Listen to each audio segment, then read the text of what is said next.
شروع کرتے ہیں اللہ کے بابرکت نام سے جو بڑا مہربان اور نہایت رحم والا ہے۔ تمام تعریفیں میرے اللہ رب العزت کے لیے ہیں۔ السلام علیکم لسنرز، میں ہوں آپ لوگوں کی ہوسٹ نوشین، اور میں اپنے چینل خوفناک کہانیوں میں اپنے سبھی سننے والوں کو خوش آمدید کہتی ہوں۔ میں امید کرتی ہوں آپ سب لوگ خیریت سے ہوں گے، جہاں ہوں گے خوش ہوں گے۔ آج آپ لوگوں کے لیے میں بہت انٹرسٹنگ ہارر سٹوریز لے کر آئی ہوں، ایسی خوفناک کہانیاں جنہیں آپ لوگ بہت پسند کریں گے۔ سلسلہ شروع کرتے ہیں آج کی خوفناک کہانیوں کا۔ بڑھتے ہیں آج کی پہلی خوفناک کہانی کی طرف۔ یہ خوفناک کہانی ذوالفقار شیئر کر رہے ہیں۔ ذوالفقار کہتے ہیں کہ جیسے میں نے آپ کے ساتھ اپنے نانا جی کی بتائی ہوئی کہانی شیئر کی، جس میں انہوں نے شاہ صاحب کے ساتھ ایک چلہ پورا کیا تھا، اور اس چلے کی پہلی رات کی کہانی میں نے آپ کو سنائی تھی۔ آج میں آپ کے ساتھ اس چلے کی دوسری رات کی کہانی شیئر کروں گا جو ہمارے ساتھ نانا ابو نے شیئر کی تھی۔ نانا جی کہتے ہیں جس دن چلے کی دوسری رات تھی، اس دن سارا دن شاہ صاحب کے پاس بہت رش رہا، بہت سے لوگ آتے جاتے رہے۔ ایک دم سے شاہ صاحب کے پاس ایک عجیب و غریب سا شخص آیا۔ اس کا قد بہت زیادہ لمبا تھا، اور اس کے سر کے بال بھی بہت زیادہ لمبے تھے، کھلے ہوئے بال تھے، آدھے سے زیادہ بال اس کے چہرے کے اوپر تھے، اور اس نے ایسا لباس پہنا ہوا تھا جیسے گاؤں کے دیہاتی لوگ پہنتے ہیں۔ اس نے ایک کرتا اور تہمت باندھی ہوئی تھی۔ شاہ صاحب نے جب اس کو دیکھا تو شاہ صاحب نے وہاں پر جتنے بھی لوگ شاہ صاحب کے حجرے میں موجود تھے ان سب سے یہ کہا کہ آپ لوگ سب تھوڑے تھوڑے فاصلے پر ہو کر بیٹھ جائیں اور میرے قریب والی جگہ خالی کر دیں۔ جو مہمان اب آئے ہیں ان کو جگہ دیجیے۔ جتنے بھی لوگ وہاں پر موجود تھے ان سب لوگوں نے اس آدمی کے لیے جگہ چھوڑ دی اور سب بالکل پیچھے ہو کر بیٹھ گئے۔ اب کافی زیادہ جگہ خالی تھی۔ میں اب شاہ صاحب کے بالکل قریب، شاہ صاحب کے پیچھے بیٹھتا تھا۔ تبھی وہ شخص آ گیا۔ جیسے وہ آ کر بیٹھا، اس نے سر نیچے جھکایا ہوا تھا، تو شاہ صاحب نے مجھے بالکل پیچھے ہو کر آہستہ سی آواز میں یہ کہا کہ تم بھی یہاں سے اٹھ جاؤ اور باقی لوگوں کے ساتھ جا کر بیٹھ جاؤ۔ میں فوراً سے اٹھا اور جا کر دوسرے لوگوں کے ساتھ بیٹھ گیا۔ شاہ صاحب کے ساتھ اس نے بہت آہستہ سے کچھ باتیں کی۔ شاہ صاحب نے اس کی ساری باتیں سنی، اور شاہ صاحب نے اس کی باتوں کے جواب پتہ نہیں کس زبان میں دیے۔ وہ کون سی زبان تھی نہ تو مجھے سمجھ آئی اور نہ وہاں پر بیٹھے باقی کے لوگوں کو سمجھ آئی۔ یہاں تک کہ شاہ صاحب کو تھوڑا سا غصہ بھی آ گیا، اور شاہ صاحب نے اسے غصے سے کچھ کہا بھی، اور شاہ صاحب نے اس کو یہ کہا کہ اب تم یہاں سے چلے جاؤ۔ وہ اس زبان میں کہنے کا انداز ایسا تھا کہ جیسے وہ یہی کہہ رہے ہوں کہ اب تم یہاں سے چلے جاؤ۔ وہ شخص فوراً سے اٹھا اور جیسے آیا تھا ویسے ہی سر جھکائے باہر نکل گیا۔ جیسے وہ شخص باہر نکلا تو ایک دم سے میرے اندر تجسس آیا۔ مجھے تو شاہ صاحب نے بتا ہی دینا تھا، لیکن میں پھر بھی فوراً سے اٹھ کر باہر نکلا کہ میں جا کر دیکھتا ہوں کہ یہ شخص کہاں سے آیا ہے اور یہ کون ہے۔ جیسے میں باہر نکلا تو وہ جو شخص تھا، شاہ صاحب کے حجرے کے پچھلے طرف ایک قبرستان تھا، وہ اس طرف جانے لگا۔ جب میں اس قبرستان تک اس کے پیچھے گیا تو میرے دیکھتے ہی دیکھتے وہ قبروں میں جا کر غائب ہو گیا۔ میں سمجھ گیا کہ یہ کوئی انسان نہیں تھا، کیونکہ اس کا جو جسامت تھی، جو اس کا حلیہ تھا، وہ عام انسانوں والا تھا ہی نہیں۔ میں فوراً سے اندر آ گیا۔ اتنے میں شاہ صاحب کے پاس جو لوگ تھے ان میں سے کچھ لوگوں کی شاہ صاحب نے بات سنی، اور پھر ان سے یہ کہا کہ آپ لوگ کل آئیں، ابھی فی الحال مجھے آرام کرنا ہے۔ سبھی لوگ وہاں سے اٹھ کر چلے گئے۔ میں آیا، ابھی آ کر بیٹھا ہی تھا تو شاہ صاحب یہ کہتے کہ دیکھ آئے ہو اسے، میں نے تمہیں منع کیا تھا کہ میری اجازت کے بنا ایسا کوئی کام نہیں کرنا۔ میں بہت ڈر گیا اور میں نے شاہ صاحب سے فوراً معافی مانگی اور یہ کہا شاہ صاحب مجھے پتہ تو چل گیا تھا کہ وہ کوئی عام انسان نہیں ہے، میں بس اپنی تصدیق کے لیے وہاں پر گیا تھا۔ شاہ صاحب کہتے آئندہ دوبارہ کبھی بھی ایسی کسی کو دیکھو تو اس کے پیچھے مت جانا، یہ نقصان دہ بھی ہو سکتا ہے۔ جب تک کہ تم میرے حصار میں نہ ہو اور جب تک تمہارے پاس وہ سفید تسبیح ہر وقت موجود نہ ہو۔ میں نے شاہ صاحب سے معذرت کی۔ شاہ صاحب نے بتایا کہ یہ انہی جنات کے خاندان میں سے ایک جن آیا تھا اور آ کر یہ کہہ رہا تھا کہ آپ ہمارا چلہ پورا نہ کریں، ورنہ ہم کوئی اور قدم اٹھائیں گے، کوئی ایسا اقدام کریں گے جس سے آپ کو بھی نقصان ہوگا۔ ہم آپ کا چلا پورا نہیں ہونے دیں گے، بہتر یہی ہے اس چلے کو یہیں پر ختم کر دیں۔ آپ جب بھی ہمیں کوئی کام کہیں گے ہم آپ کی خدمت میں حاضر ہو جائیں گے، کیونکہ آپ نے ایک رات کا چلا پورا کر لیا ہے۔ لیکن شاہ صاحب نے اسے یہ کہا کہ میں نے جو چلا ایک دفعہ شروع کر لیا ہو میں اس کو کبھی بھی ادھورا نہیں چھوڑتا، کیونکہ شاہ صاحب جانتے تھے کہ اگر میں نے اس چلے کو ادھورا چھوڑا تو یہ جنات شاہ صاحب کو بہت تنگ کریں گے، کیونکہ وہ ایک شرعی مخلوق تھے اور وہ اس طرح سے ٹک کر بیٹھنے والے نہیں تھے۔ وہ ہر حربہ اپنائیں گے شاہ صاحب کو اس چلے سے دور کرنے کے لیے۔ شاہ صاحب بھی اپنے ارادے کے پکے تھے۔ انہوں نے مجھے یہ کہا کہ آج اور کل کی رات کا مقابلہ بہت سخت ہوگا، ہمت سے کام لینا۔ میں نے شاہ صاحب سے یہ کہا، شاہ صاحب میں آپ کے ساتھ ہوں، آپ کا جیسا حکم ہوگا میں ویسا ہی کروں گا۔ یہاں تک کہ شام ہو گئی، مغرب کے بعد ہم نے مغرب کی نماز ادا کی تو شاہ صاحب نے ایک مخصوص پڑھائی مجھے بتائی اور یہ کہا کہ عشاء کی اذان تک یہ پڑھائی کرنی ہے، اس کے بعد ہم لوگ مل کر عشاء کی نماز ادا کریں گے۔ ایسا ہی ہوا، ہم نے عشاء کی اذان تک، عشاء کی نماز تک مغرب کے بعد سے لے کر ہم نے وہ پڑھائی پوری کی، پھر عشاء کی نماز ادا کی۔ اس کے بعد شاہ صاحب نے یہ کہا کہ بس اب چپ کر کے سو جاؤ، بولنا نہیں ہے۔ میں شاہ صاحب کے حکم کے مطابق سو گیا۔ 12 بجے شاہ صاحب نے مجھے جگایا اور یہ کہا کہ اب ہمیں نکلنا ہوگا۔ شاہ صاحب نے مجھے وضو کرنے کے لیے کہا، خود بھی وضو کیا۔ اس کے بعد شاہ صاحب نے مجھے سفید تسبیح دی اور 2 رکعت نماز نفل حاجت پڑھنے کو کہا۔ ہم نے حاجت کے نوافل ادا کیے اور اس کے بعد ہم لوگ چلے کی دوسری رات کے لیے نکل پڑے۔ جس قبرستان میں یہ چلا ہو رہا تھا وہ قبرستان ایک قدیم اور پرانا گاؤں کا قبرستان تھا، جہاں پر کہا یہ جاتا ہے کہ 80 سال 90 سال پرانی قبریں بھی موجود تھیں۔ جس قبر کے پاس شاہ صاحب چلا کر رہے تھے وہ بھی قریب 90 سے 100 سال پرانی قبر تھی۔ ہم لوگ جب وہاں پر گئے تو بہت زیادہ سناٹا تھا، جیسے قبرستان میں پاؤں رکھا ایک دم سے ایسا لگا جیسے کوئی نیند سے جاگتا ہے تو بہت سی آوازیں آتی ہیں، بہت سے لوگ ایسا لگا جیسے نیند سے جاگے ہیں اور ہلکی ہلکی ان کی سرگوشیاں ہو رہی ہیں۔ شاہ صاحب نے مجھے پہلے سمجھا دیا تھا کہ قبرستان میں قدم رکھتے ساتھ نہ تم کوئی بات کرو گے نہ میں اشارے سے جو کچھ کہوں گا وہ کرتے جانا۔ یہاں تک کہ قبرستان کو کراس کر کے ہم اس قبر کے پاس بھی پہنچ گئے۔ وہ جگہ جوں کی توں ویسے کی ویسی ہی تھی۔ میں نے اس جگہ کو ایک دفعہ پھر صاف کیا۔ شاہ صاحب نے اشارے سے منع کیا کہ جس جگہ پر گوشت رکھا تھا اس سے مٹی کو نہیں ہٹانا۔ میں پیچھے ہٹ گیا۔ پہلے شاہ صاحب بیٹھے، پھر میں بیٹھا، پھر شاہ صاحب نے حصار کیا مجھ پر اور اپنے آپ پر۔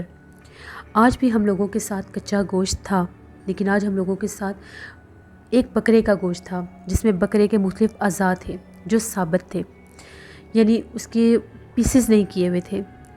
وہ ہم لوگ لے کر آئے، وہ وہاں پر رکھ دیے۔ شاہ صاحب نے مجھے اشارے سے بٹھا دیا، میں بیٹھ گیا۔ انہوں نے پڑھائی شروع کر دی۔ آج بھی اگربتیاں بھی جلائی گئیں اور وہاں پر موم بتیاں بھی جلائی گئیں۔ میں بھی شاہ صاحب کے ساتھ جو مجھے انہوں نے کلام بتایا تھا پڑھنا شروع کر دیا۔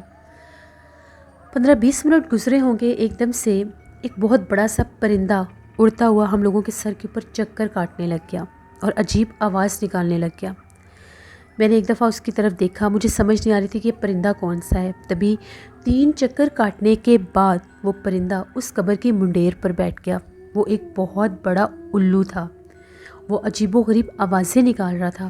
ایسا لگ رہا تھا کہ جیسے وہ الو کچھ بول رہا ہے، جیسے کچھ پڑھ رہا ہے، باقاعدہ ایسے آواز آئی۔ شاہ صاحب نے آنکھیں کھولیں، شاہ صاحب نے کچھ پڑھ کر اس کی طرف پھونک ماری تو وہ جو الو تھا کالے رنگ کا دھواں بن کے اڑ گیا۔ شاہ صاحب نے پھر تسبیح پڑھنا شروع کر دی۔ تقریباً 15 سے 20 منٹ گزرے تو ایک دم سے بہت زیادہ ہنسی کی آواز آنے لگ گئی۔ ایک بہت اونچا کہکا گونجا اور اس نے بہت زور سے تالی بھی بجائی۔ تبھی وہ کہکا 1 سے 2 ہو گئے۔ وہ 2 عورتوں کے کہکے تھے۔ وہ 2 عورتیں کہکے مار رہی تھیں اور ساتھ تالیاں بجا رہی تھیں، لیکن وہ آواز بہت پاس سے آ رہی تھی لیکن نظر کوئی بھی نہیں آ رہا تھا۔ تبھی دیکھتے ہی دیکھتے 2 لڑکیاں ایک طرف سے، ایک دائیں طرف سے اور ایک بائیں طرف سے قبروں کے پیچھے سے نکل کر آئیں۔ دونوں کی شکلیں بھی ایک جیسی تھیں، دونوں کے لباس بھی ایک جیسے تھے، دونوں کے قد کاٹ بھی ایک جیسے تھے۔ بہت زیادہ سیاہ رنگ تھے، سفید کلر کے لباس تھے، بہت لمبے لمبے دانت تھے، بہت زیادہ کالے ہاتھ تھے۔ ایسے لگ رہا تھا کہ کوئی کالا سیاہ وجود کسی سفید لباس میں لپٹا ہوا ہے۔ ہنستی ہنستی آئیں، آ کر وہاں پر بیٹھ گئیں۔ عجیب و غریب زبان میں کچھ گنگنانے لگ گئیں، ساتھ تالیاں بجانے لگ گئیں۔ زور زور سے تالیاں بجاتی، کہکے مارتی، تالیاں بجاتی، کہکے مارتی۔ پھر ان میں سے ایک اٹھی، اس نے آ کر وہاں سے ایک حصہ اٹھا لیا جو گوشت کٹا ہوا تھا۔ وہ لے کر ان لوگوں نے اس حصے کو ایسے ہوا میں اچھالتی تھیں اور پھر اس کو نوچ نوچ کر کھاتی تھیں۔ وہ کھانے کے بعد بہت ہنسی، ہنس ہنس کر کہکے مار کر جیسے آئی تھیں ویسے ہی واپس چلی گئیں۔ میں بہت زیادہ ڈرا ہوا تھا کیونکہ شاہ صاحب نے بتایا تھا آج وہ نئے روپ میں آئیں گے۔ تقریباً 15 سے 20 منٹ گزرے، پھر ایک دم سے بہت تیز ہوا چلنے لگ گئی۔ بہت تیز ہوا کے ساتھ ایسا لگا جیسے کچھ لوگ آپس میں لڑائی کر رہے ہیں۔ کچھ آدمی ہیں تو بہت اونچا اونچا چیخ رہے ہیں، چلا رہے ہیں، ایک دوسرے کو جیسے مار پیٹ کر رہے ہیں۔ ان میں سے ایک شور مچا رہا ہے۔ تبھی ایک بھاگتا بھاگتا آیا جو شور مچا رہا تھا، آ کر زمین پر بیٹھ کر واویلے کرنے لگ گیا، رونے لگ گیا، مٹی اٹھا کر اپنے سر میں ڈالنے لگ گیا۔ عجیب و غریب پاگلوں والا حلیہ تھا اس کا چہرہ بہت زیادہ بھیانک تھا۔ منہ سے اس کے تھوکیں باہر گر رہی تھیں، سر کے بال ایسے تھے جیسے وہ صدیوں سے نہیں نہایا، پھٹے پرانے کپڑے تھے۔ اس کا رنگ بھی بہت زیادہ کالا تھا لیکن اس کی آنکھیں بہت سرخ تھیں۔ عجیب و غریب حرکتیں کرنے لگ گیا۔ تبھی وہ حرکتیں کرتا کرتا اس قبر کے پاس آ گیا جہاں پر وہ الو بیٹھا تھا۔ اسی منڈیر کے پاس آ کے اپنا سر وہاں پر پٹکنے لگ گیا۔ سر پٹکتے پٹکتے پھر ایک دم سے اونچا اونچا رونے لگ گیا۔ بہت زیادہ دیر وہ یہی ڈرامے کرتا رہا۔ عجیب و غریب کبھی آوازیں نکالتا، کبھی قبر کے اوپر لیٹ جاتا، کبھی اس کے ساتھ لیٹ جاتا، کبھی اپنا سر مارتا، کبھی مٹی اٹھا کے سر میں ڈالتا، عجیب و غریب کارنامے کرتا۔ اور پھر آہستہ سے آگے آیا اور وہاں سے اس نے بھی ایک گوشت کا ٹکڑا اٹھا لیا اور بہت زیادہ رونے لگ گیا۔ رو رو کے اس کو کھاتا کھاتا ویسے ہی واپس چلا گیا جیسے آیا تھا۔ اب یہ 3 روپ تو میں دیکھ چکا تھا۔ جیسے ہی شاہ صاحب پڑھتے گئے کافی دیر ہو گئی، کوئی بھی نہیں آیا۔ ایک دم سے ایک کالے رنگ کی بلی آئی، بہت بڑے سائز کی بلی تھی۔ میں نے زندگی میں اتنی بڑی بلی نہیں دیکھی۔ ایک چھوٹے کتے کے سائز کی وہ بلی تھی۔ وہ کالے رنگ کی بلی، بہت موٹی تازی بڑی بلی آئی اور آ کر رونے لگ گئی۔ بہت عجیب و غریب آوازیں، بالکل ہم لوگوں کے سامنے بیٹھ کر رونے لگ گئی۔ عجیب و غریب آوازیں نکالتی، کبھی چیختی، کبھی روتی، کبھی اپنے اگلے پنجے چاٹتی، کبھی عجیب و غریب حرکتیں کرتی۔ بہت بھیانک اس بلی کا چہرہ تھا، بہت بڑا چہرہ تھا اس بلی کا۔ تبھی ایک دم سے وہ بلی جو تھی، اس نے وہ جو قبر تھی اس کے اوپر چڑھی اور اس کے اوپر پنجے مارنے شروع کر دیے جیسے مٹی کو اکھیڑ رہی ہے۔ اس نے ایک طرف سے ساری مٹی اکھیڑ دی۔ وہ پرانی قبر تھی، کچی قبر تھی، اس کے ساتھ اینٹیں رکھ کے منڈیر بنائی ہوئی تھی۔ اس کو اکھیڑنے لگ گئی، مٹی نکال نکال کر اپنا سر بیچ میں گھسانے لگ گئی، کبھی سر باہر نکالتی تھی، کبھی گھساتی تھی، عجیب و غریب حرکتیں کرنے لگ گئی۔ تھوڑی ہی دیر کے بعد اس بلی کا سائز بڑھنے لگ گیا، یہاں تک کہ وہ ایک بڑے کتے جتنی بلی بن گئی۔ وہ بہت خوفناک تھی۔ اس کا چہرہ عجیب و غریب طرح سے بدل رہا تھا۔ اب وہ وجود جو تھا وہ بلی کا تھا، خاصا بڑا وجود تھا، اور جو چہرہ تھا وہ ایک بھیانک عورت کا چہرہ بن چکا تھا۔ بڑی لمبی اس کی زبان باہر نکلی ہوئی تھی۔ آئی اور آ کر وہاں سے ایک ٹکڑا نکال کر جانوروں کی طرح کھانے لگ گئی۔ اس قبر کے پیچھے گئی اور غائب ہو گئی۔ اس روپ کو دیکھ کر میرے رونگٹے کھڑے ہو گئے۔ میں نے آنکھیں بند کر لیں۔ جب اس کی آوازیں گونجتی رہیں تو پھر وہ بھی چلی گئی۔ اب پڑھائی میں بالکل تھوڑا سا ٹائم رہ گیا تھا۔ اب جس نے بھی آنا تھا وہ آخری روپ ہونا تھا۔ وہ کتنا بھیانک ہوگا میں سوچ بھی نہیں سکتا تھا۔ تقریباً آدھا پونا گھنٹہ گزرا، ایک دم سے پھر سے ایسا لگا جیسے بہت تیز آندھی چل رہی ہے۔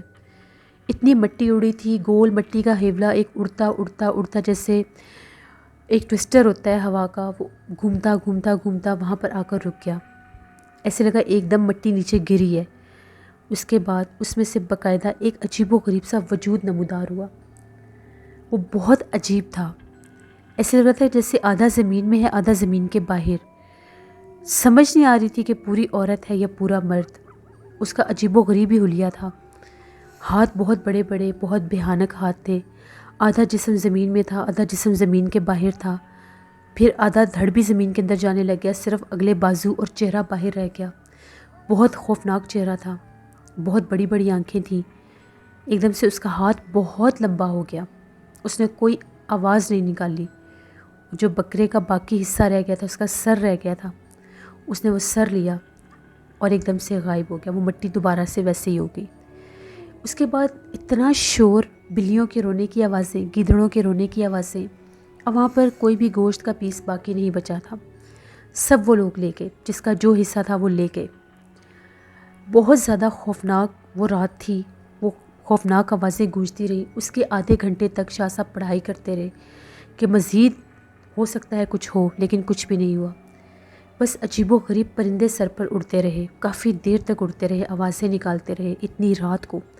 پھر شاہ صاحب اٹھے، انہوں نے حصار ختم کیا، اپنا بھی میرا بھی، اس کے اوپر دوبارہ سے کچھ پڑھ کر مٹی ڈال دی جہاں پر آج گوشت رکھا تھا، اور چپ چاپ آگے چل پڑے۔ میں ان کے پیچھے چل پڑا۔ جیسے جیسے میں ان کے پیچھے چل رہا تھا، میرے اور شاہ صاحب جیسے 6-7 روپ، اور یعنی میں اور شاہ صاحب ویسے ہی میرے اور شاہ صاحب جیسے 6 روپ مختلف ہم لوگوں کے ساتھ ساتھ چلنے لگے۔ میں بہت ڈر گیا، ادھر بھی شاہ صاحب اور میں، ادھر بھی شاہ صاحب اور میں، ادھر بھی شاہ صاحب اور میں، کافی اس لائن میں ہم لوگوں کے روپ کے، ہم لوگوں کے حلیے کے لوگ، وہ 6 روپ تھے ہم لوگوں کے علاوہ۔ جیسے ہم لوگ قبرستان سے باہر نکلے، پیچھے سے بہت زیادہ بھیانک چیخوں کی آوازیں آئیں۔ سارے راستے شاہ صاحب نے کچھ نہیں کہا، نہ میں نے کچھ پوچھا، بہت میں ڈرا ہوا تھا۔ واپس ہم لوگ آئے، شاہ صاحب نے مجھے بتایا کہ آج انہوں نے پوری کوشش کی تھی حد سے زیادہ ڈرانے کی، اور جو آخری روپ میں ہمارے روپ میں وہ آئے تھے، ان کا مقصد یہ تھا کہ تم کسی طرح سے وہاں سے بھاگو، اور وہ تمہیں اگر نوچ لیتے تو تمہیں جانی نقصان ہو جاتا تھا، تمہارا جو میرا عمل تھا یہ یہیں پر ختم ہو جاتا۔ لیکن تم ثابت قدم رہے، تم ہلے نہیں، تمہارے پاس میری تسبیح تھی جس نے تمہیں ادھر ادھر جانے نہیں دیا۔ تو کل کی رات اس سے بھی زیادہ سخت ہوگی، اس لیے کل کے لیے مزید تیار رہنا۔ میری اس دن طبیعت خراب ہوگی، مجھے بخار ہو گیا، شاہ صاحب نے مجھے دم کیا۔ اس دن شاہ صاحب نے مجھے یہ کہا کہ تم آرام کرو، فجر کے ٹائم میں تمہیں جگا دوں گا۔ میں سو گیا، مجھے بہت گہری نیند آئی، نیند میں بھی مجھے ایسے خواب آئے جیسے میں وہیں پر ہوں، بہت بھیانک چہرے نظر آئے، شاید وہ وہی اثر تھا۔ صبح فجر ٹائم شاہ صاحب نے مجھے جگایا، نماز پڑھی میں نے، اس کے بعد شاہ صاحب نے مجھے دم کیا، دم کر کے پانی پلایا، میری طبیعت ٹھیک ہوگی۔ تو شاہ صاحب کا یہ کہنا تھا آج رات وہ باہر حجرے تک بھی آئے ہیں، بہت سے لوگوں کو میرے روپ میں بھی باہر نظر آئے ہوں گے، لیکن وہ صرف ایک جھلک ہی تھی، جب تک ان سے کوئی ہم کلام نہیں ہوا وہ غائب ہو گئے۔ اس کے بعد ذوالفقار کہتے ہیں کہ نانا ابو نے چلے کی تیسری رات کی بھی کہانی شیئر کی ہے، جو میں آپ کے ساتھ نیکسٹ ضرور شیئر کروں گا۔ بہت شکریہ ذوالفقار آپ کا۔ بڑھتے ہیں ایک اور خوفناک کہانی کی طرف۔ یہ خوفناک کہانی زین شیئر کر رہے ہیں اٹک سے۔ زین کہتے ہیں میرے نیبر میں 2 لڑکے رہتے ہیں، ایک کا نام کامران اور ایک کا نام احسن ہے، وہ دونوں کزن ہیں۔ ان لوگوں کی زندگی میں پیش آنے والی ایک بہت ہی زیادہ ڈراؤنی کہانی شیئر کرنا چاہتا ہوں۔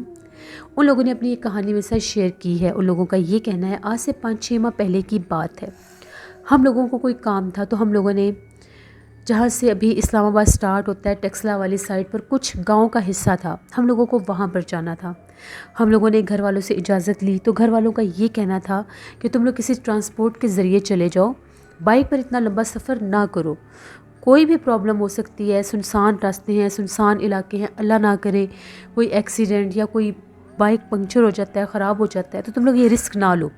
لیکن ہم لوگوں نے انہیں یہ صاف کہا کہ ہم لوگ جائیں گے تو صرف بائک پر ہی جائیں گے۔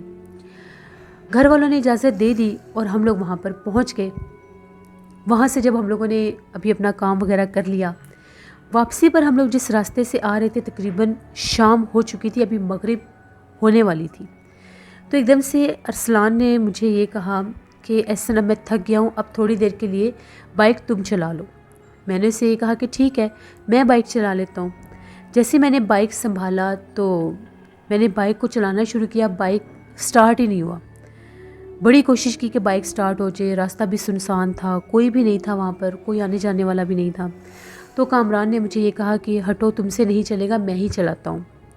اس نے بھی بہت کوشش کی لیکن بائک سٹارٹ نہیں ہو رہا تھا، فیول بھی تھا، بائک میں کوئی سچ ایشو بھی نہیں تھا، نہ ہی وہ پنکچر ہوا تھا، لیکن وہ سٹارٹ نہیں ہو رہا تھا۔ شام ہونے لگ گئی، اب ہم لوگوں کو پریشانی ہونے لگ گئی۔ وہاں پر آس پاس کافی زیادہ جھاڑیاں اور خشک پتے تھے، ایسا محسوس ہوا کہ جیسے ان خشک پتوں کے اوپر کوئی چل رہا ہے، کسی کے قدموں کی آواز محسوس ہوئی۔ ہم لوگ بڑے پریشان ہوئے کہ یہاں تو ہم نے کوئی ٹریفک نہیں دیکھی، کوئی آبادی نہیں دیکھی، تو یہاں پر کون ہو سکتا ہے۔ ہم دونوں نے اپنے موبائلز کی ٹارچ آن کی اور اس طرف ہم لوگ دیکھنے لگ گئے۔ پتے ضرور اپنی جگہ سے ہلے تھے، وہ سرسرائے بھی تھے، سرکے بھی تھے، لیکن وہاں پر نظر کچھ نہیں آیا۔ ہمیں لگا کہ شاید ایسا نہ ہو، کوئی سانپ ہوگا، کوئی جگہ ایسی ہے تو سانپ بھی ہوگا۔ ہم لوگ آگے نہیں گئے، دوبارہ اپنے بائک کی طرف آ گئے، پھر سٹارٹ کیا، سٹارٹ ہی نہیں ہو رہا تھا بائک، اور وہاں پر سگنلز بھی نہیں تھے۔ شاید وہ بالکل کنٹری سائڈ ایریا تھا، وہاں پر نیٹ ورک کا ایشو تھا، وہاں پر موبائل سگنل سروس تھی ہی نہیں۔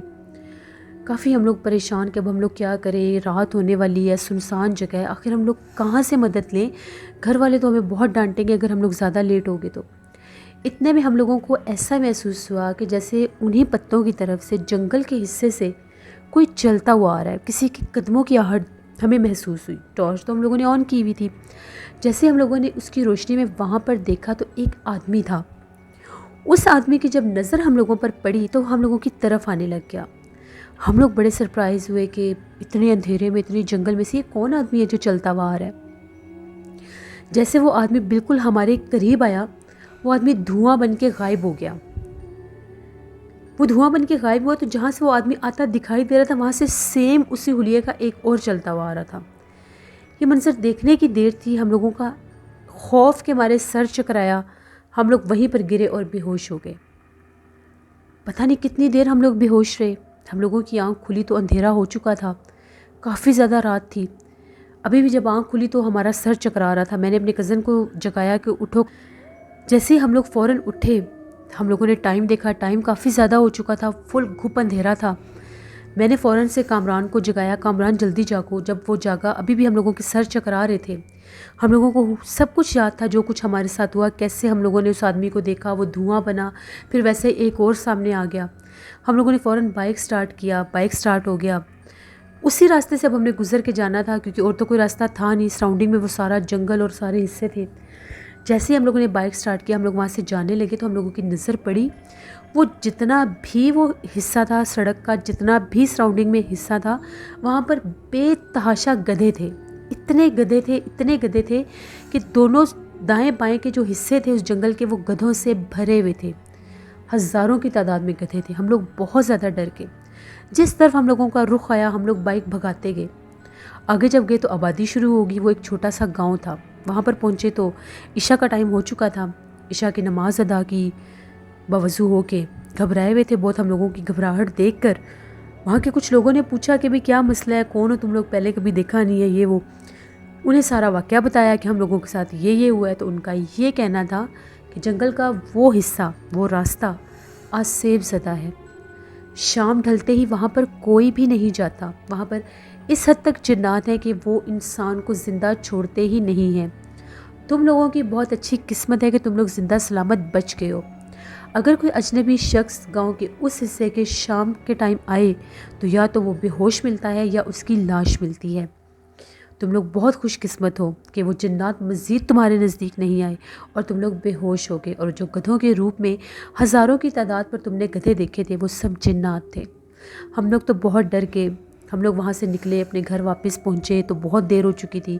گھر والوں نے پوچھا کہ تم لوگ کہاں تھے، اتنی دیر سے تم لوگ آئے ہو؟ تو پھر ہم لوگوں نے انہیں بتایا کہ ہمیں ایک دوست نے روک لیا تھا کھانے پر، اس لیے ہم لوگ وہاں دیر سے آئے ہیں۔ اگر ان کو سچ بتا دیتے تو شاید ہمیں زیادہ ڈانٹتے، اس لیے ہم نے ان سے سچ چھپا لیا۔ آج بھی ہم لوگ سوچتے ہیں تو ہمارے رونگٹے کھڑے ہو جاتے ہیں۔ اور وہ گاؤں بھی بڑا عجیب سا، پرسرار سا، مسٹیریس سا گاؤں تھا۔ چھوٹے چھوٹے کچے گھر، کچی ساری سڑکیں، کچی ہی وہ مسجد بھی تھی۔ ایسا لگ رہا تھا کہ آج کل کے دور میں بھی وہ 100 سال پیچھے ہیں۔ تو یہ ایک سٹوری تھی میرے نیبر کے لڑکوں کی جو میں نے آپ کے ساتھ شیئر کی۔ بہت شکریہ زین آپ کا۔ لسنرز، یہ تھی آج کی خوفناک کہانیاں۔ اپنا فیڈ بیک مجھے ضرور دیں، آپ لوگوں کو کیسی لگی۔ آپ لوگ بھی اپنی خوفناک کہانیاں شیئر کر سکتے ہیں ڈسکرپشن باکس میں دیے گئے ای میل آئی ڈی noshirin57@gmail.com پر۔ اس کے علاوہ آپ لوگ مجھے کمنٹ باکس میں بھی سٹوری شیئر کر سکتے ہیں۔ ہارر اردو سینٹر پر میں انور علی کی کا ناول بسیرا آن ایئر کر رہی ہوں، اسے ضرور وزٹ کریں، آپ لوگوں کو پسند آئے گا۔ نیلم وائس آفیشیل میری سسٹر کا چینل ہے، ان کو بھی جا کر سبسکرائب کریں اینڈ سپورٹ کریں۔ انشاءاللہ کل آپ لوگوں کے ساتھ پھر ملاقات ہوگی کسی نئی خوفناک کہانی میں۔ اپنا بہت سا خیال رکھیے گا۔ Thank you for watching, stay blessed, اللہ نگہبان۔